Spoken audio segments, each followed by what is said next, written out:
اہل بیت نبوت کے خوبصورت تذکروں سے اس بزم کو عنوان دیا گیا ہے۔ امام علی مقام رضی اللہ تعالیٰ عنہ کا ذکر آج ہماری اس بزم کا مرکزی موضوع ہے۔ عزیز دوستو، دنیا کے اندر جتنا مرضی بھی کوئی شخص باصلاحیت ہو، ہنرمند ہو، زمانے کے اتار چڑھاؤ سے پوری طرح آگاہ ہو، زندگی کے سارے رنگوں سے آگاہ ہو، لیکن وہ اگر اپنے گھر کے اندر مسائل کا شکار ہو تو دنیا میں کبھی کوئی کارنامہ سر انجام نہیں دے سکتا۔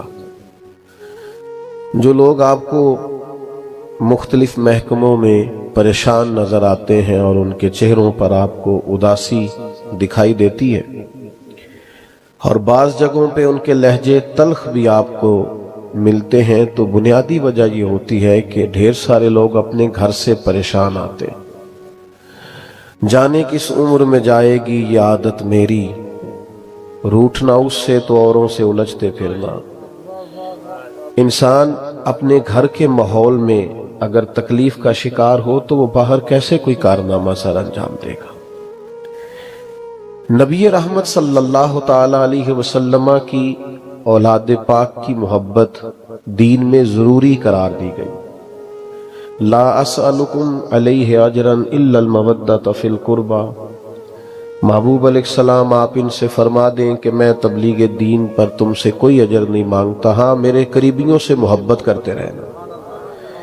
قرآن کا یہ حکم بڑی گہرائیاں رکھتا ہے۔ جب ہمارا آئیڈیل نبی کریم علیہ السلام کا مقدس خاندان ہوگا، جب ہماری محبتوں کا مرکز حضور سید عالم صلی اللہ تعالی علیہ وسلم کے مقدس اہل بیت ہوں گے، تو ہمیں سمجھ آ جائے گی ہم نے اپنا گھر کیسے بنانا ہے، کن بنیادوں پر اپنے گھر کو استوار کرنا ہے، کون سی چیزیں ہمارے خاندانوں کے لیے بہت زیادہ ضروری ہیں اور کن چیزوں سے ہمیں اپنے خاندان کو بچانا ہے۔ نبی کریم صلی اللہ تعالی علیہ وسلم نے کھول کر اس بات کو بیان فرمایا کہ میں تمہیں دو چیزیں دے کے جا رہا ہوں، اور اگر تم انہیں تھام کے رکھو گے تو گمراہی کبھی تمہارے پاس نہیں آئے گی۔ ایک اللہ کا قرآن اور دوسرا میرا خاندان۔ ہم سارے یہ چاہتے ہیں کہ ہمارے گھر سہولیات سے آراستہ ہوں، ہمارے بچوں کو کوئی تکلیف نہ آئے، زمانے کی تیز دھوپ سے وہ بچے رہیں، کسی قسم کی کوئی بھی مشکل ان کے قریب نہ آئے، یہ ہماری خواہش ہوتی ہے۔ لیکن چونکہ صحیح سمجھ نہیں رکھتے، اہل بیت اطہار کا مقدس اسوہ صحیح طور پر مطالعہ نہیں کرتے، اپناتے نہیں، تو بعض ایسے کام کرتے ہیں جو بجائے آسانیاں لانے کے اور دشواریاں لاتی۔ آپ غور فرمائیے، ہر آدمی یہ سمجھتا ہے کہ بہت سارے پیسے اگر گھر میں لے آؤں گا تو آسانیاں اور سکون میرے گھر میں آ جائے گا، حالانکہ ایسا نہیں ہے۔ انزائٹی، ڈپریشن، ٹینشن کے زیادہ مسائل ان گھروں میں ہیں جن میں آسانیاں زیادہ ہیں۔ جن گھروں کے اندر سہولیات زیادہ ہیں وہاں ذہنی تناؤ زیادہ ہو گیا۔ نبی کریم صلی اللہ تعالی علیہ وسلم کی اولاد پاک کا ذرا انداز دیکھیے، یہ ترمذی میں حدیث موجود ہے۔ حضور علیہ السلام اللہ کے حضور دعا مانگتے ہیں، اے اللہ ایک وقت روٹی دینا اور ایک وقت فاقہ دینا۔ یعنی فاقے کی بھی گویا دعا مانگی محبوب کریم نے، اے اللہ ایک وقت روٹی دینا اور ایک وقت فاقہ دینا، اور عرض کرتے ہیں مالک جب تو رزق دے میں تیرا شکر ادا کروں، اور جب تو فاقہ دے تو میں تیری بارگاہ میں التجا کروں۔ ہم بڑے ناز سے یہ بات سنا رہے ہوتے ہیں کہ آج بچے کی مرضی کی چیز گھر میں نہیں پکی تھی تو اس نے موبائل توڑ دیا، تو بھئی اس کی مرضی کے خلاف تو کبھی بھی کچھ ہوگا تو وہ اسی ٹینشن کا شکار ہوگا، اپنے اوپر کنٹرول ہی نہیں کر سکے گا۔ نبی کریم علیہ السلام نے تو اپنی اولاد پاک کو فاقہ کرنا سکھایا۔ فقط میٹھا کھانا سنت نہیں، فاقہ کرنا بھی سنت ہے۔ تو بھائی آپ نے یہ کیوں نہیں سکھایا اپنے بچوں کو کہ اگر کبھی صبر آزما مرحلہ آ جائے، اگر کبھی حالات کے تیور اس طرح کے ہوں کہ آزمائشوں میں سے گزرنا پڑ جائے تو تمہیں کھڑے بھی ہونا ہے، تمہیں ذرا صبر بھی کرنا ہے۔ یہ بھی تو والدین کا حق تھا کہ وہ اپنی اولاد کو سکھاتے، لیکن لاڈ پیار کے نام پر ان بیچاروں سے وہ قوت ارادی، وہ قوت فیصلہ، وہ ان کی طبیعتوں کی مضبوطی ہم چھین لیتے اور بچے مضبوط نہیں ہو پاتے۔ میرے عزیزوں، نبی رحمت صلی اللہ تعالی علیہ وآلہ وسلم نے سخت محنت کرنا سکھایا اپنے خاندان کو، مشقت، جد و جہد، ہر وقت کام کرنا، یہ نبی کریم صلی اللہ تعالی علیہ وسلم کے اہل بیت اطہار کا طریقہ ہے۔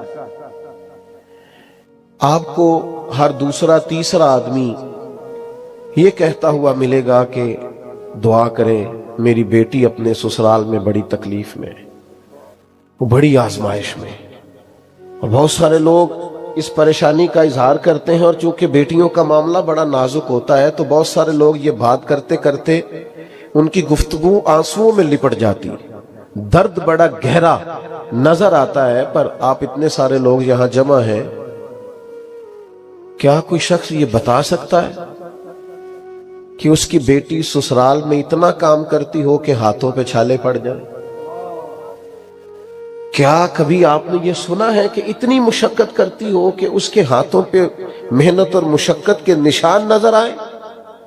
لیکن یہ دیکھو نا، یہ کائنات کی سب سے شانوں والی بیٹی سیدہ پاک تو اپنے گھر میں اتنا کام کرتی ہیں کہ ان کے مقدس ہاتھوں پہ نشان پڑ جاتے ہیں۔ یہ محبوب نے سکھایا، اور کس طرح سکھایا؟ میرے کریم کے دروازے سے کبھی کوئی خالی نہیں گیا، حضور کی بارگاہ ناز سے جو آیا ہے محبوب نے جھولی بھر کے عطا فرمایا۔ لیکن آپ پڑھیے بخاری، دیکھیے مسلم شریف، کتب احادیث کا مطالعہ فرمائیے۔ سیدہ پاک نے عرض کیا کہ یا رسول اللہ، اگر ایک خادم، ایک غلام مل جائے تو گھر کے کام کاج میں میرا ہاتھ بٹائے گا، اور مجھے بتاؤ نا یار، آخر کون سی آسانیاں ڈھونڈنے نکلے ہم اپنے بچوں کے لیے؟ آخر کس لہج پر اور کس مزاج پر ہم ان کی تربیت کرنا چاہتے ہیں؟ ہم کہاں انہیں ہم نے لا کر کے کھڑا کر دیا ہے کہ اقبال رو پڑے اور کہنے لگے، لہو مجھ کو رلاتی ہے جوانوں کی تن آسانی۔ ان کا وجود عادی ہو گیا ہے آرام پسندی کا، ان کی طبیعت کے خلاف ذرا کوئی بات ہوتی ہے تو یہ بگڑ جاتے ہیں، کوئی مشقت کا کام، کوئی تکلیف کا کام یہ کر ہی نہیں پاتے، جد و جہد کی کوئی راہ اختیار نہیں کرتے۔ یا رسول اللہ، ایک غلام مل جائے تو گھر کے کام کاج میں میرا ہاتھ بٹائے گا، تو محبوب نے مسکرا کے کیا فرمایا؟ فرمایا 33 بار سبحان اللہ پڑھا کریں، 33 بار الحمدللہ کہا کریں، 34 بار اللہ اکبر کہا کریں۔ جب بھی تسبیح ختم ہوگی اللہ غلام آزاد کرنے کا ثواب عطا فرمائے گا۔ لیکن اس حدیث پر اگر آپ غور کریں گے تو سمجھ یہ آتی ہے کہ محبوب نے کہا یہ وظیفہ پڑھیں، اور گویا گھر کے کام کاج آپ نے خود ہی کرنے، ڈیوٹی آپ نے خود ہی کرنی۔ اور میرے عزیز، تھوڑا سا محنت کا مزاج، تھوڑی مشقت کی طبیعت، تھوڑا جد و جہد کا ذوق۔ وہ میں ایک جگہ پہ حاضر تھا تو ایک بزرگ سے ایک صاحب دعا کے لیے عرض کر رہے تھے کہ حضرت دعا کریں، مشکلات بڑی ہیں۔ تو وہ بزرگ بڑے دھیمے اور خوبصورت لہجے میں انہیں محنت کا سبق دے رہے تھے، کہنے لگے میں محنت تو کروں گا لیکن جو کام آپ کی دعاؤں سے ہونا ہے نا، یہ بھی ایک مسئلہ ہے نا۔ یہ موبائل آپ کے پاس ہی رہیں گے جی، ہم جائیں گے صرف۔ اللہ تعالیٰ آپ کو سلامت رکھے، تشریف رکھیں بھائی جان۔ آپ کے جو پیچھے ان کو صحافی تو نہیں نہ بنانا، اور بھی غم ہے زمانے میں محبت کے سوا، سارے موبائلوں پہ رہیں گے تو اور کوئی کام کیسے کرے گا؟ تھوڑا ٹائم دیں، چند ایک باتیں صرف عرض کرنی، آپ غور فرمائیے گا۔ وہ بزرگ بار بار وہ صاحب ان سے کہہ رہے تھے کہ آپ بد دعا کریں۔ انہوں نے کہا بھائی ناراض نہ ہونا، مجھے پتا چلا ہے آپ محنت سے جی چراتے ہیں، تھوڑی محنت بھی کریں۔ تو انہوں نے کہا نہیں حضرت میں کروں گا، پر آپ کر دیں دعا۔ انہوں نے بڑی خوبصورت بات کی، وہ کہنے لگے کھانا پکا ہوا بھی آپ کے سامنے آ گیا نا، اور پلیٹ سامنے رکھ دی، تو میں سارا دن ہی دعا کرتا رہا تو آپ کے منہ میں لقمہ کوئی نہیں جانا، وہ آپ کو اٹھا کے منہ میں ڈالنا پڑے گا۔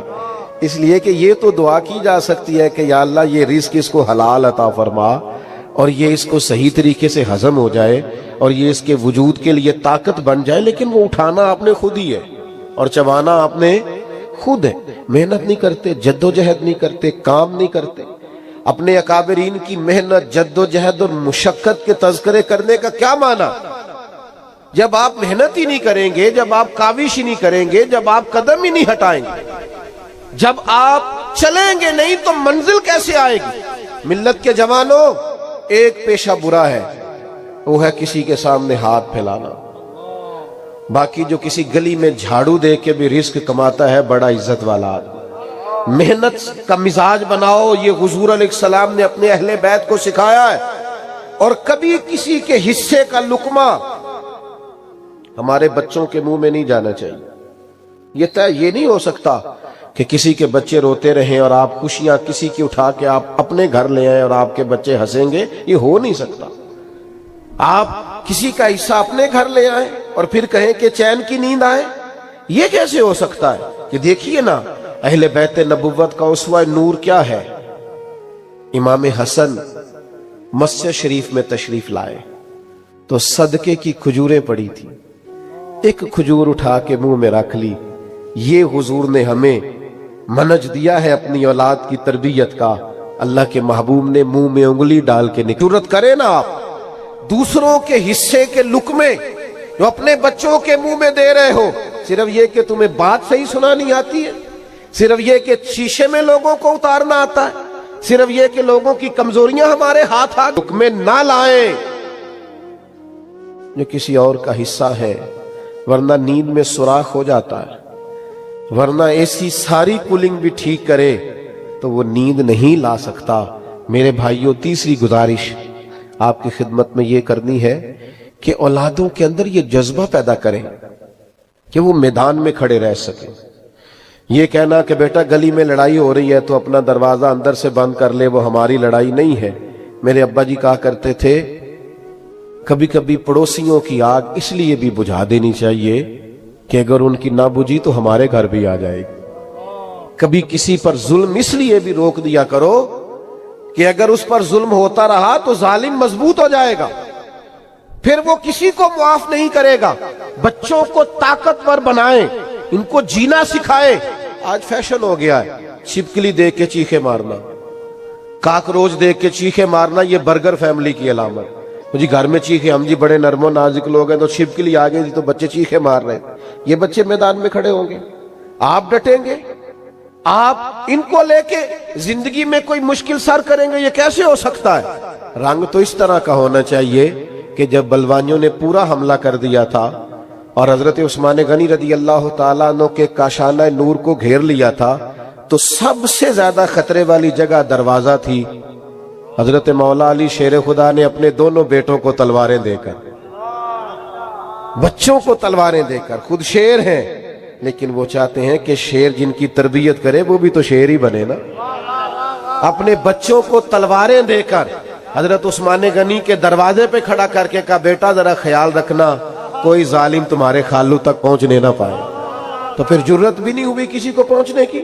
لیکن ہم نے بچوں کو جد و جہد نہیں سکھائی، جینا نہیں سکھایا۔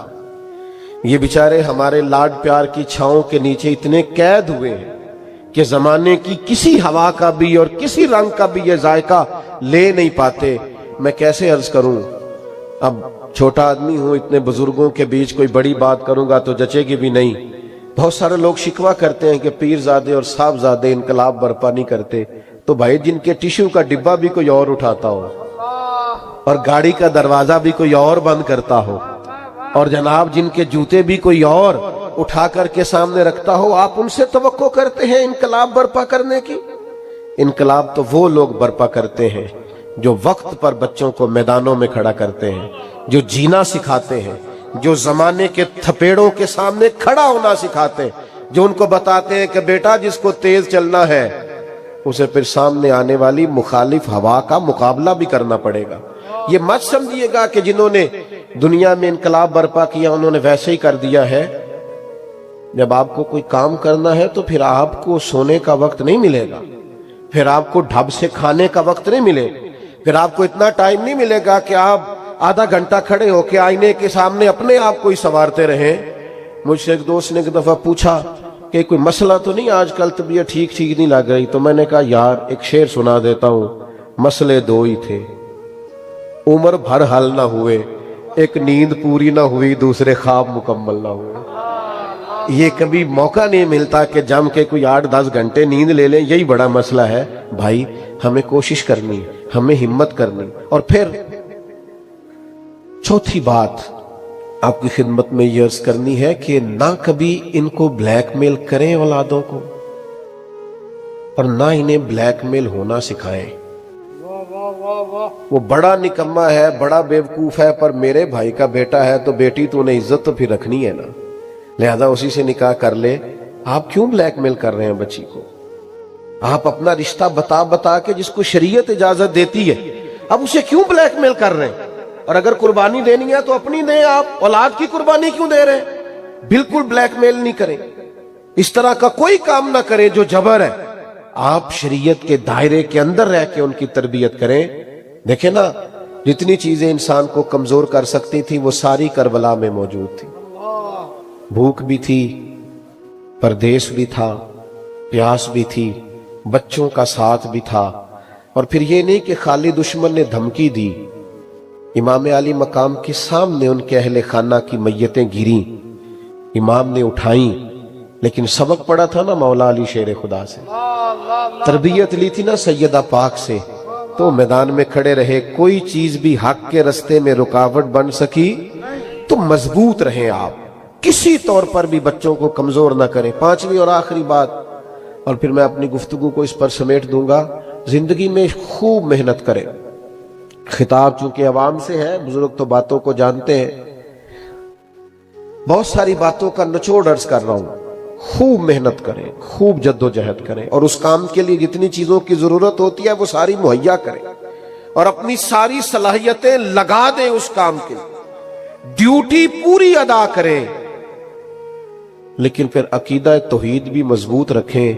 ساری محنت کر کے نہ تو نتیجہ نہ مانگیں، نتیجہ اپنے رب پہ چھوڑ دیں، اللہ پہ چھوڑ دیں نتیجہ۔ جتنے نبی دنیا میں آئے سارے کامیاب ہو کے گئے، جتنے انبیاء کرام علیہم السلام تشریف لائے سب کامیاب ہو کے گئے، لیکن کچھ ایسے بھی ہیں جن کا کلمہ چند لوگوں نے پڑھا ہے۔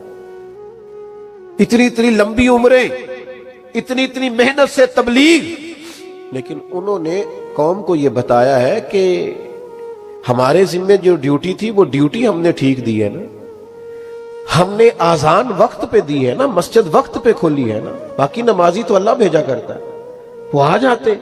آپ ڈیوٹی پوری دے۔ امام حسین کی شہادت کے اگلے دن یزید تخت سے نہیں اتر گیا تھا، صبح انقلاب نہیں آ گیا تھا۔ ابھی جمعہ 8 دن نہیں ہوتے ہمیں کام کرتے ہوئے، تو ہم کہتے ہیں جناب اتنے سال ہو گئے، نتیجہ کیوں نہیں نکل رہا؟ اتنا عرصہ بیت گیا، انقلاب کیوں نہیں آ رہا؟ اتنا وقت ہو گیا، مجھے بات سناتے تو یہ اثر بن کے دلوں میں کیوں نہیں اتر رہا؟ او بھائی، امام حسین خاندان سمیت شہید ہوئے، پھر سویرے انقلاب نہیں آ گیا تھا، اگلے دن یزید تخت سے نہیں اتر گیا تھا، وہ تو 4 سال کے لگ بھگ پھر بھی حکومت کر گیا، لیکن اس طرح سے گھیر کے مارا ہے امام حسین نے کہ قیامت تک جو اس کے طرفدار بھی ہیں نا وہ بھی کھل کے نام نہیں لے سکتے، وہ بھی اظہار نہیں کر سکتے، جرت نہیں رکھتے۔ تو میرے بھائی آپ کام کریں، نتیجہ اپنے رب پہ چھوڑ دیں۔ بہت سارے بزرگوں کے ارشادات پڑھنے کے بعد عرض کر رہا ہوں، جب آپ رب پہ نتیجہ چھوڑیں گے تو نتیجہ بڑا ہی سونا نکلے گا، اور نتیجہ بڑا ہی خوبصورت نکلے گا۔ اپنی مرضی کا جو لوگ نتیجہ مانگتے ہیں وہ تو بڑا محدود سا مطالبہ کرتے ہیں، اور جو چیزیں رب پہ چھوڑ دیتے ہیں۔ ہمارے ایک چودھری صاحب دوست ہیں، میں نے ان سے کہا کہ کتنے سال ہو گئے؟ تو کہنے لگے ہمارے خاندان کو پنچایتیں ختم کرتے ہوئے 40 سال ہو گئے۔ تو میں نے کہا مشکل فیصلہ؟ کہنے لگے مشکل فیصلہ وہ ہوتا ہے جو بندہ، سب لوگ آ کے کہتے ہیں ہمارے حق میں فیصلہ کریں، ان سے ہم کہتے ہیں کیسے بھائی، دوسرے کی بھی بات سنیں گے تو فیصلہ کریں گے۔ مشکل فیصلہ اس کا ہوتا ہے جو کہہ دیتا ہے چوری صاحب تواڈے تے اعتبار ہے، تسی میرے نال زیادتی نہیں کرن لگے، بس جنج مناسب جے کر چھڈو، کہندے او دا مشکل ہوندا ہے۔ تو میں ان کی بات سن کے سوچ میں پڑ گیا. میں نے کہا ایک چودھری سے بندہ کہے نا کہ تیرے پر اعتبار ہے تو جو کرے گا ٹھیک کرے گا, بلا مثال و بلا تشبیہ, صرف سمجھانے کے لیے. اگر بندہ رب سے کہے کہ مالک تو جو کرے گا کرم ہی کرے گا, تو جو کرے گا رحمت ہی کرے گا, تو پھر اس طرف سے جو فیصلہ آئے گا وہ بڑا کرم والا ہے.